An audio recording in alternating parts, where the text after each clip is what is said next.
আসসালামু আলাইকুম ভিউয়ার্স। তো আরেকটা নতুন ভিডিও নিয়ে আপনাদের কাছে চলে আসলাম। তো এই ভিডিও দেখানোর চেষ্টা করব যে কিভাবে আপনি খুব সহজে মোবাইল ফ্রেমগুলি তৈরি করবেন আপনার হাতে থাকা মোবাইল ফোনটির মাধ্যমে খুব সহজে। আমরা যখন ভিডিওগুলোকে এডিট করি তখন কিন্তু আমাদের মোবাইল ফ্রেমগুলোর প্রয়োজন হয়, সেজন্য আমরা গুগলে সার্চ করি বা আদার্স কোনো সাইট থেকে এই মোবাইল ফ্রেমগুলো ডাউনলোড করি, কিন্তু তখন আমাদের সেই মোবাইল ফ্রেমগুলো আমাদের মনের মতো হয় না।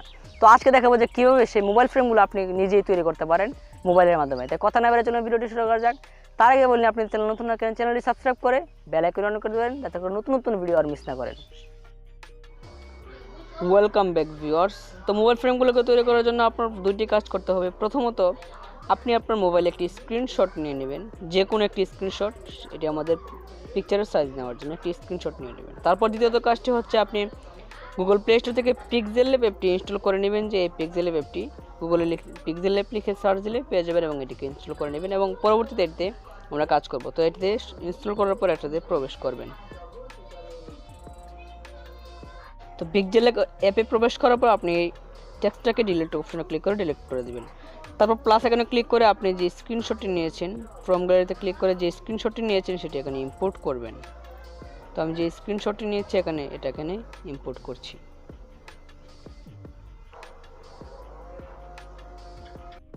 তারপর জাস্ট এই টিক চিহ্নতে ক্লিক করে দেবেন। ওকে, তারপর আপনারা জাস্ট এই বর্ডারে ক্লিক করে রিলেটিভ পজিশনে ক্লিক করে এটাকে মাঝ বরাবর রেখে দিবেন।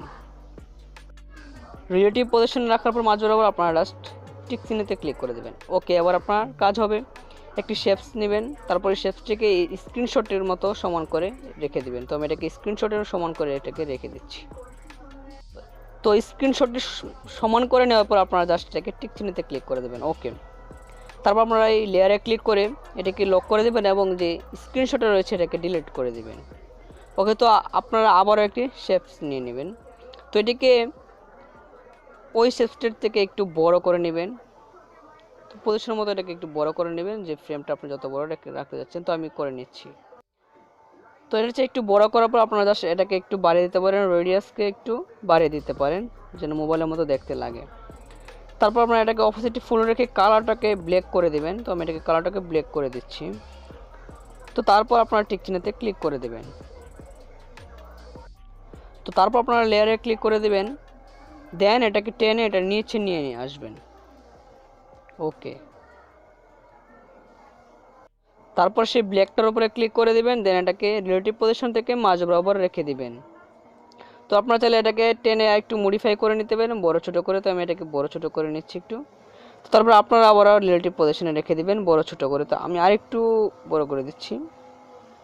তো দেন আবার রিলেটিভ পজিশনে মাঝ বরাবর রেখে দিচ্ছি। তো দেখতে পাচ্ছেন এটা কিন্তু মোবাইল ফ্রেমের মতো খুব সুন্দরভাবে হয়ে গিয়েছে। তো তারপর আপনারা জাস্ট লেয়ারে ক্লিক করে দেবেন, দেন দুইটাকে জুড়ে দিবেন একসাথে। এখানে ক্লিক করে এটাকে জুড়ে দিবেন। ওকে, তো তারপর আপনারা আবার ব্যাকে চলে যাবেন এবং এখান থেকে এই যে ইরেজ কালার অপশন পাবেন, এটাকে এনাবেল করে দিবেন। দেন দেখতে পাচ্ছেন হোয়াইট কালারটা চলে গিয়েছে, এখন কিন্তু এটা আমাদের কাছে পেনজি আকারে রয়ে গেছে।